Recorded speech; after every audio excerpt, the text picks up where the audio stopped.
अपनी जो last episode थी उसके अंदर हमने देखा था कि किस तरीके से हम अपने पास जो एम्प्लॉय का टेबल है वो क्रिएट करेंगे और किस तरीके से हम जो फॉर्म है इसका ये जिससे हम अपने एम्प्लॉय को सेव करेंगे डाटाबेस के अंदर वो किस तरीके से हम क्रिएट करेंगे, ये सारी चीज़ें हमने देखी थी।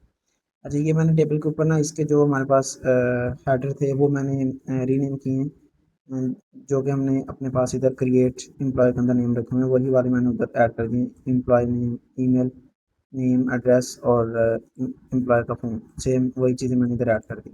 अब हमने करना क्या है, अब हमने करना ये है कि ये जो हमारे पास क्रिएट एम्प्लॉय वाला फॉर्म है इसके ऊपर जैसे ही हम सबमिट करें तो हमारे पास ये जो चारों इनपुट फील्ड्स हैं इनका डाटा हमारे पास डाटाबेस के अंदर सेव हो जाए। अब उसके लिए हम करेंगे क्या, हम करेंगे ये कि हम सबसे पहले अपनी माइग्रेशंस के अंदर जाएंगे जो हमने क्रिएट की थी क्रिएट एम्प्लॉय की। अभी आप लोग ये देखोगे कि ये बिल्कुल एम्प्टी है, ठीक है। अब हम इसके अंदर हम अपने पास जो कॉलम्स ये चारों कॉलम्स हैं वो हम ये वाले ये चारों कॉलम्स हम अपने पास माइग्रेशन के अंदर क्रिएट करेंगे। तो हम क्या करेंगे, डॉलर टेबल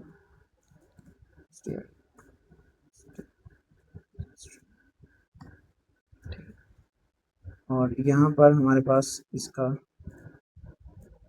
ये नेम है इनपुट फील्ड का नेम। जो हमारे पास इधर इनपुट फील्ड का नेम है हम वही वाला नेम इधर रखेंगे अपनी माइग्रेशन के अंदर। वैसे इट्स अप टू यू कि आप कोई भी नेम रख सकते हो, लेकिन हम सिर्फ नेमिंग कन्वेंशन और अपने कोड को रीयूज़ और अंडरस्टैंडिंग पर्पस के लिए हम सेम नेम ही यूज़ करेंगे सारी जगहों के ऊपर, ताकि हमें डीबग करने के वक्त आसानी हो। सो हमारे पास ये जो इनपुट फील्ड थी यही वाली नेम हमने इधर दे दिया है स्ट्रिंग के अंदर। अच्छा, अब ये हमने इधर स्ट्रिंग क्यों ऐड किया है, ये सिर्फ इसलिए ऐड किया है। अब हम अपने पास इस टेबल को क्या बता रहे हैं कि हमारे पास डाटाबेस के अंदर ये एक एम्प्लॉय का टेबल है और उस टेबल के अंदर आपने एक एम्प्लॉय ईमेल का कॉलम बनाना है, ठीक है।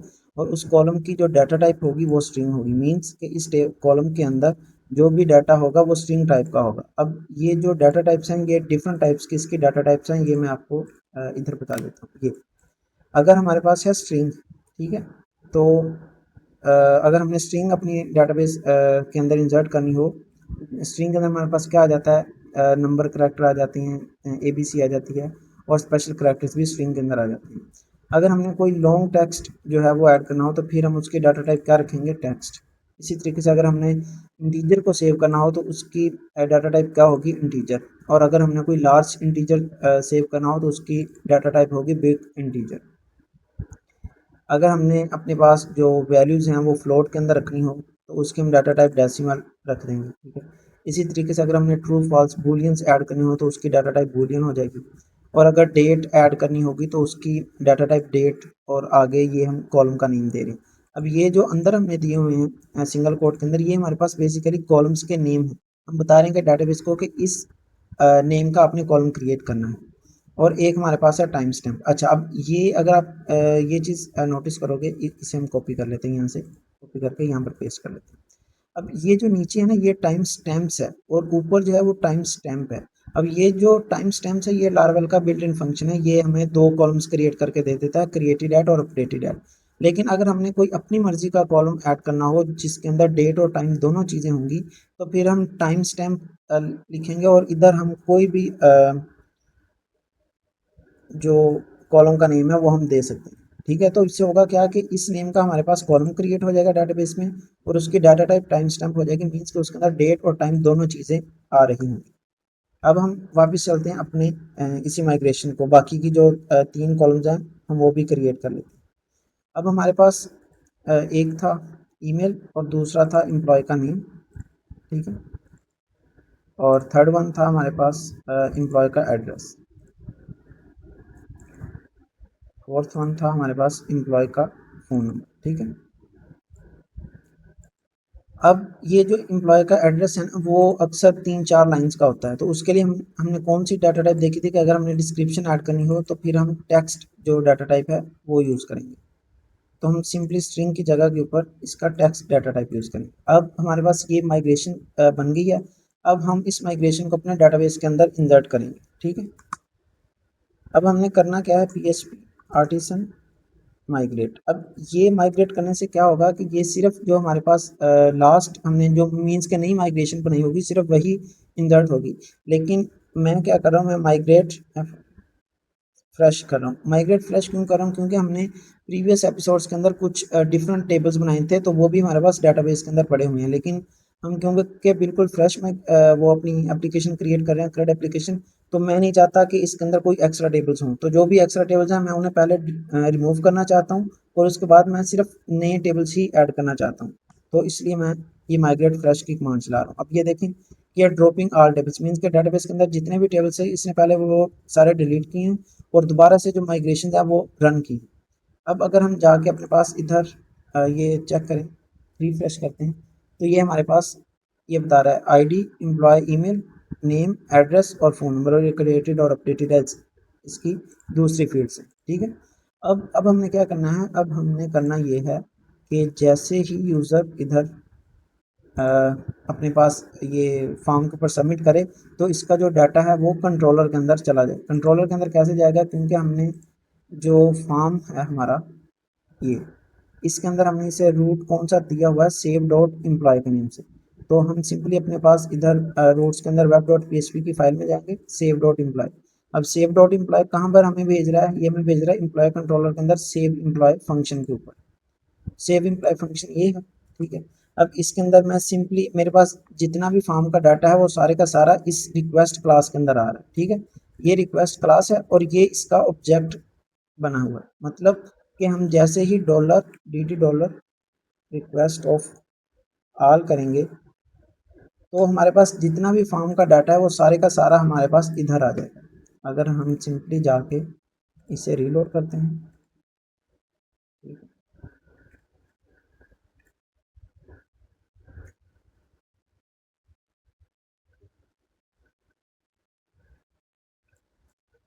अब मैं इसे अगर सबमिट करता हूँ, तो ये देखिए ये हमारे पास एम्प्लॉय का ईमेल, नेम, एड्रेस और फ़ोन, ये चारों चीज़ें आ गई हैं। अब आपको इधर एक चीज़ और बताता चलूँ कि ये जो हमने अपनी कोड को डीबग किया है, ये हमने किया है डीडी के थ्रू, डाई एंड डंप के थ्रू। ठीक है। ये हम दो तरीकों से कर सकते हैं, एक तो ये डीडी है और दूसरा डंप मेथड है। डंप के अंदर भी हम सेम यही चीज़ करते हैं, डॉलर रिक्वेस्ट ऑफ। हाँ। अब इन दोनों के अंदर डिफरेंस क्या है? दोनों के अंदर डिफरेंस ये है कि अगर मैं ये डी यूज़ करूँगा, तो ये क्या करेगा कि इस लेट्स सपोज कि मेरे पास इधर इससे कुछ नीचे भी लाइंस का कुछ कोड पड़ा हुआ है। ठीक है। तो मैं जैसे ही ये डी लगाया, तो ये क्या करेगा कि इससे नीचे जितना भी मेरा कोड होगा वो सारे का सारा उसकी एग्जीक्यूशन जो है वो स्टॉप हो जाएगी। ठीक है।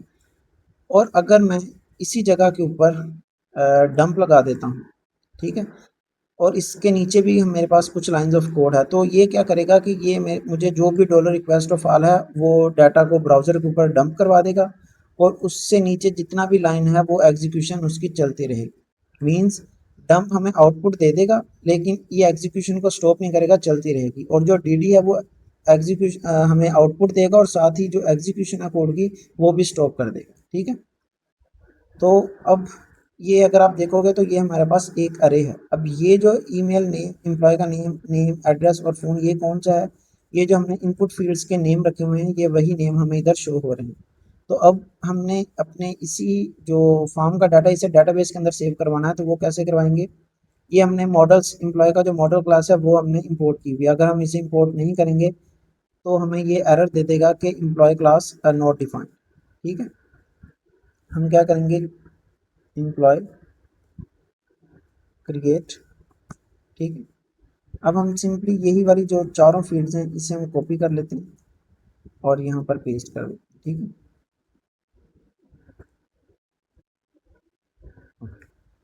अभी ये आप देखोगे तो ये जो इसके अंदर जो डाटा जाएगा वो यही स्टैटिक डाटा जाएगा, लेकिन हमने डायनेमिक डाटा ऐड करना है जो कि फॉर्म से आएगा। तो हम क्या करेंगे? हम डॉलर रिक्वेस्ट के अंदर एम्प्लॉय का ईमेल। ठीक है।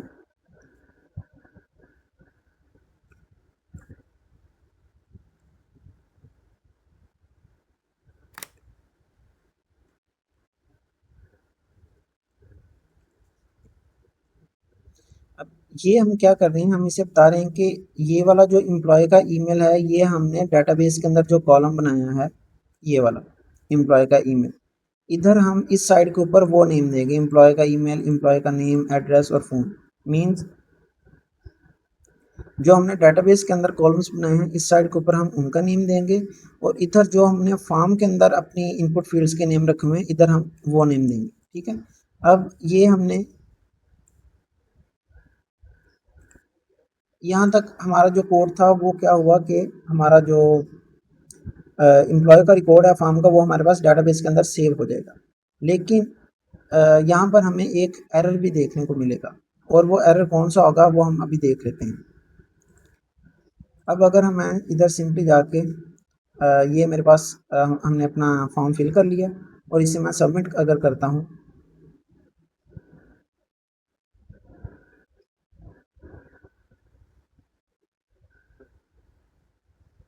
ये इसने एरर दे दी। एरर क्या दिया?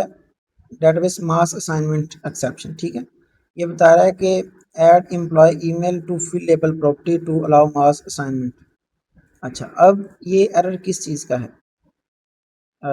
ये मास असाइनमेंट एक्सेप्शन ये होता है हमारे पास ये जो एम्प्लॉय मॉडल है, अगर हम अपने पास मॉडल की क्लास ओपन करें, ठीक है, तो यहाँ पर हमने जो भी हमारे पास फॉर्म का डाटा है वो हमने मास असाइनमेंट से दी हुई है। ठीक है, मींस कि हमने अपने डाटा को वेरीफाई नहीं किया कि हमारा कौन सा डाटा जो इस टेबल के अंदर सेव होगा और कौन सा डाटा इस टेबल के अंदर सेव नहीं होगा।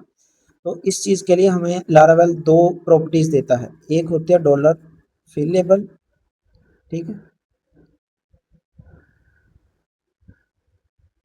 और दूसरी होती है डॉलर गार्डेड। ठीक है, अब ये बेसिकली दोनों इसके अंदर एरे ही होती है, लेकिन इन दोनों का पर्पस क्या होता है? ये जो डॉलर फिल लेबल है, अगर हम डॉलर फिल एबल बताते हैं, dollar fillable equal to, ठीक है, इधर हम क्या बताते हैं इसे, यही वाला जो हमारे पास एम्प्लॉय का ईमेल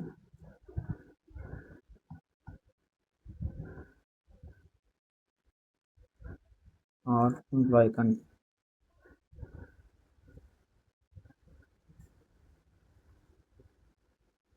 ठीक है,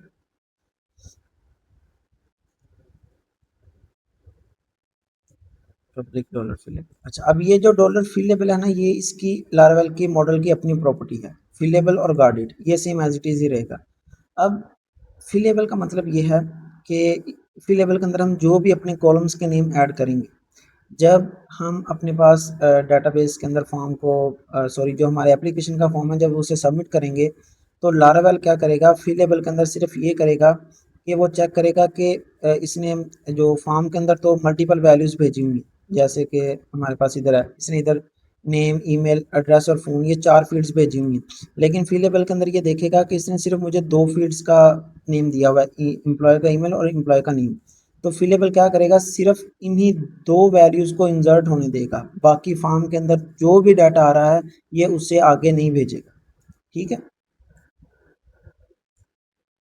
और अगर हम लिखें डॉलर पब्लिक डॉलर गार्डेड, ठीक, तो गार्डेड जो है वो बिल्कुल फिलेबल का रिवर्स है। गार्डेड क्या करेगा कि ये सिर्फ उन्हीं कॉलम्स को स्टॉप करेगा।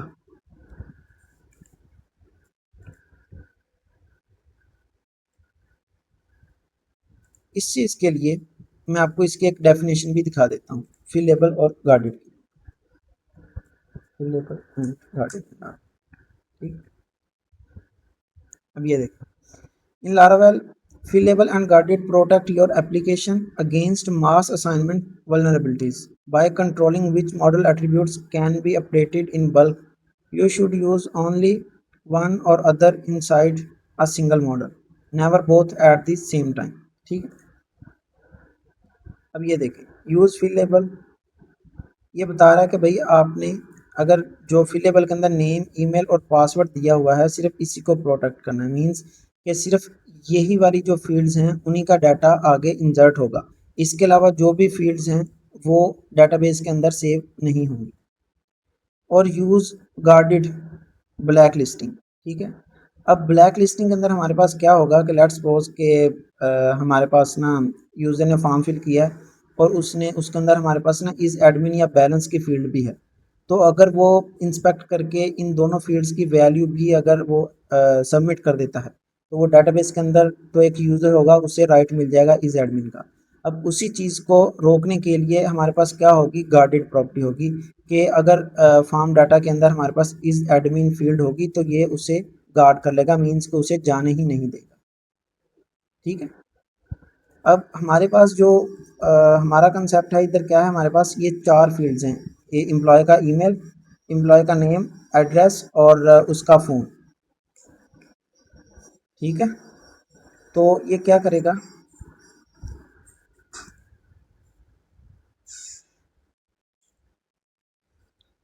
एम्प्लॉय का जो एड्रेस है वो भी इधर ऐड कर लेते हैं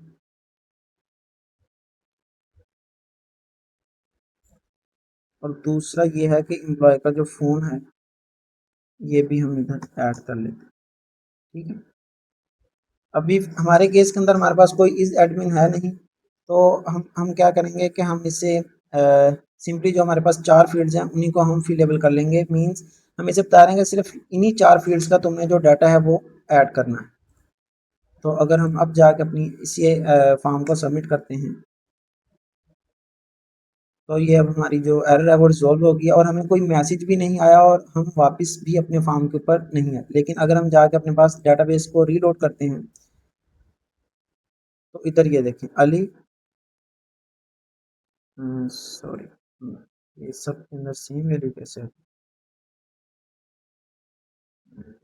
किया है, ओह सॉरी, ये हमने इधर एम्प्लॉय का नेम हमने सबको एम्प्लॉय ईमेल की ही वैल्यू दे दी हुई है जिसकी वजह से सबकी जो वैल्यू है वो सेम आ गई। ठीक। अब अगर हम जाके इसे दोबारा से सबमिट करते हैं,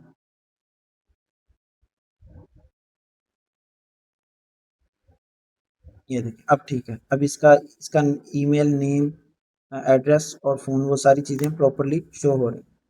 ठीक है।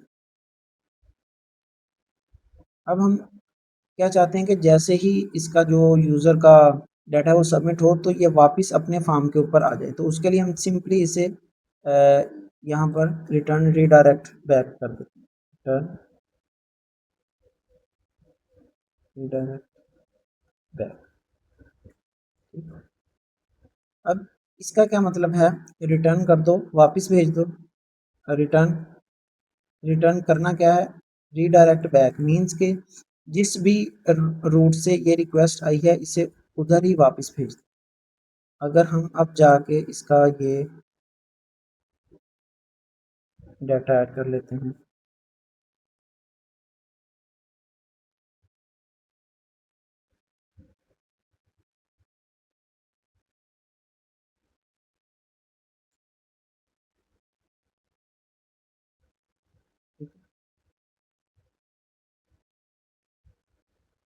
ये देखें वापस भी आ गया और हमारे पास जो इसका डाटा है वो भी शो हो गया। ठीक है। अब जो नेक्स्ट एपिसोड होगी उसके अंदर हम करेंगे क्या कि हमारे पास ये जो टेबल है ये, इससे हम अपनी जो हमने डाटाबेस के अंदर ये डाटा एम्प्लॉयज़ का ऐड किया हुआ है इसे हम फैच करके अपने टेबल के ऊपर शो करवाएंगे।